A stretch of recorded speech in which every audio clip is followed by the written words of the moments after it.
Hello, আসসালামু আলাইকুম। Welcome back to my channel. আশা করি সবাই অনেক অনেক ভালো আছেন। আলহামদুলিল্লাহ আমিও ভালো আছি। আজকের ব্লগটা সকাল থেকে শুরু করলাম। আর সকালবেলা খুব ভোরে উঠে রুটি বানিয়েছি, সবজি বানিয়েছি আর একটা ডিম সিদ্ধ নিলাম। এখন খুব ভালো করে নাস্তাটা করব। আর এরকম নাস্তা সকালবেলা করলে কিন্তু সারাদিন আর কোনো ক্লান্তি লাগে না। তো আজকে তৈরি করছি হচ্ছে চুই পিঠা। আর চুই পিঠার ডিটেলস সহকারে আমার কুকিং চ্যানেলে দেওয়া আছে। যদি আপনাদের ইচ্ছা হয় তাহলে অবশ্যই কমেন্টস করে আমাকে জানাবেন, আর আমি ডেসক্রিপশনে দিয়ে দিব, আপনারা চাইলে সেখান থেকেও দেখে নিতে পারেন।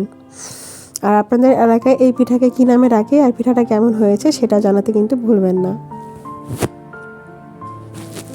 চুই পিঠা বানানোর প্রসেসিং কিন্তু খুবই লেন্দি প্রসেস, অনেক সময় সাপেক্ষ ব্যাপার।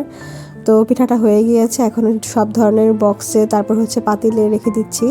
কিছু আত্মীয় স্বজনের বাসায় দিতে হবে, নিজেদের জন্য রাখতে হবে। তো পাতিলের মধ্যে রাখলে হবে কি ঠান্ডা হওয়ার পরে শক্ত হয়ে যাবে, সেই জন্য গরম গরম থাকা অবস্থায় এটাকে বেড়ে নিচ্ছি। আর খেতেও কিন্তু আলহামদুলিল্লাহ খুব ভালো ছিল।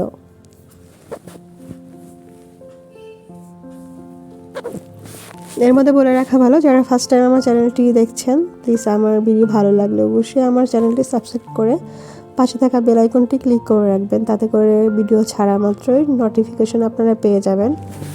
আর অবশ্যই প্লিজ আমাকে সাপোর্ট করবেন আপনারা। আর সাপোর্ট করার জন্য কিন্তু চ্যানেলটি সাবস্ক্রাইব করে পাশে থাকা বেল আইকনে ক্লিক করে রাখতে হবে।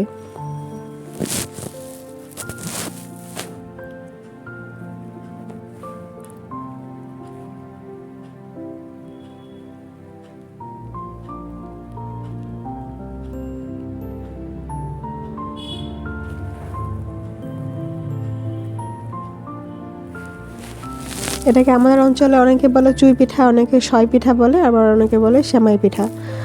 ছোট সময় দেখতাম যে এই পিঠা ছাড়া আসলে ঈদ হতো না। এখনকার সময় আসলে বাচ্চারা এটা জানে না। আমাদের ছোট সময়ে শৈশবের সময়, সে সময় দেখতাম যে এই পিঠাটা দিয়ে ঈদের দিন রান্না করা হতো। নারকেল দুধ, মানে বেশি করে দুধ দিয়ে নারকেল দিয়ে খুব সুন্দর করে রান্না করা হতো। অনেকেই শুকনা খায়, অনেকেই কাঁচাটা খায়। ইনস্ট্যান্ট বানানো, যেটা ইনস্ট্যান্ট বানিয়ে ইনস্ট্যান্ট রান্না করে সেটাই হচ্ছে কাঁচা সেমাই বলে। আর যেটা হচ্ছে শুকিয়ে রান্না করে সেটা হচ্ছে শুকনাটা। তো একই জিনিস দুইভাবে রান্না করা যায়, যার এটাকে শুকিয়ে রাখা যায় অথবা ইনস্ট্যান্ট রান্না করা যায়। আজকে আমি যেটা রান্না করেছি সেটা হচ্ছে ইনস্ট্যান্ট রান্না করেছি। সময় সাপেক্ষ ব্যাপার শুকানো, আর সেই জন্য ইনস্ট্যান্ট রান্না করে ফেললাম। তো রান্নাবান্না শেষে এখন খেতে বসেছি। আজকে রান্নায় অনেক কিছু ছিল, মোটামুটি ছোট ছোট আইটেম।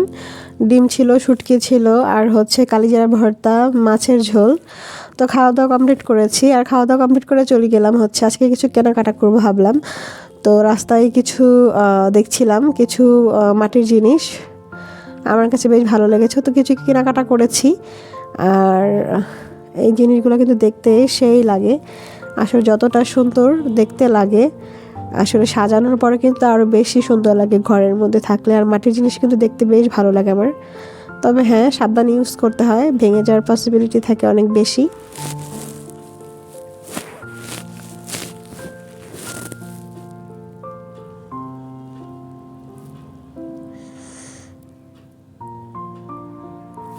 আমরা মেয়েরা কিন্তু বাইরে বের হলেই টুকটাক কিছু কেনার চেষ্টা করি, বিশেষ করে যাদের সংসার হয়েছে এবং নতুন নতুন সংসার করছে তারা কিন্তু বাইরে গেলেই টুকটাক কিছু কেনার চেষ্টা করি।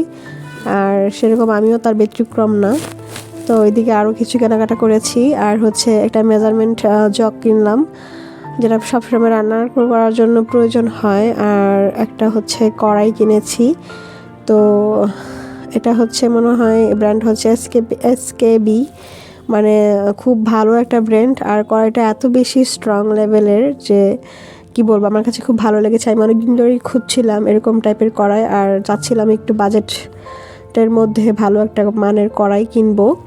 আসলে ননস্টিক কড়াই কিন্তু বেশ ভালো ইউজ করার জন্য, দামেও কিন্তু অনেক এটার থেকে অনেক লো প্রাইসেও পাওয়া যায়। তবে ননস্টিক আমি আসলে পছন্দ করি না। ওটার মধ্যে এক ধরনের কেমিক্যাল থাকে, রান্না করার সময় কেমন জানি একটা বাজে স্মেল পাওয়া যায়। ওটা শরীরের পক্ষে অনেক বেশি ক্ষতিকর। অ্যালুমিনিয়াম কিন্তু এরকম ক্ষতিকর না, দ্যাটস ওয়াই আমি আসলে এটা সাজেস্ট করি। তারপরও আমরা কিন্তু মানে ননস্টিকের কিছু কিছু ইউজ করি, তবে আমি চেষ্টা করি একটু কম ইউজ করার জন্য, সেই জন্য এই কড়াইটা কিনেছি। আর এটা হচ্ছে মানে অ্যালুমিনিয়াম হচ্ছে কড়াইয়ের, আর হচ্ছে ঢাকনাটা হচ্ছে মানে নর্মাল যে ননস্টিকেরগুলো হয় সেরকম। আর কড়াইটা বেশ ভারী ছিল কিন্তু। তো কড়াই কেনাকাটা করেছি। তারপর হচ্ছে রাতের বেলা আবার গিয়েছিলাম হচ্ছে বাজারে, মানে কাঁচা বাজার, মুরগি টুরগি এসব কেনার জন্য। তো বাজার নিয়ে এসেছি, আর আমার হাজব্যান্ড আমাকে হেল্প করছে, সেই মুরগি কেটে দিচ্ছে। আর মুরগিগুলো বেশ বড় সাইজের ছিল, তাকে আমি বলে বলে দিচ্ছিলাম, আর সে হচ্ছে ওইভাবে কাটছিল। একটু হেল্প না করলে আসলে হয় না। আমার ঠান্ডা লেগেছে, আমি আসলে এত টাইম মুরগি কাটবো তারপরই করবো, আমার আর বেশি ঠান্ডা লেগে যাবে। আমার ভয়েস শুনে হয়তো আপনারা বুঝতে পারছেন। তো আশা করি আজকের ভিডিওটা আপনাদের ভালো লেগেছে। ভালো লাগলে অবশ্যই আমার চ্যানেলটি সাবস্ক্রাইব করে পাশে থাকা বেল আইকনে ক্লিক করে রাখবেন। আর যারা অলরেডি কাজটি করে ফেলেছেন তাদেরকে অসংখ্য ধন্যবাদ। তো সেই পর্যন্ত সবাই ভালো থাকবেন, সুস্থ থাকবেন, নেক্সট ভিডিওর অপেক্ষায় থাকবেন, আমার জন্য দোয়া করবেন। আসসালামু আলাইকুম।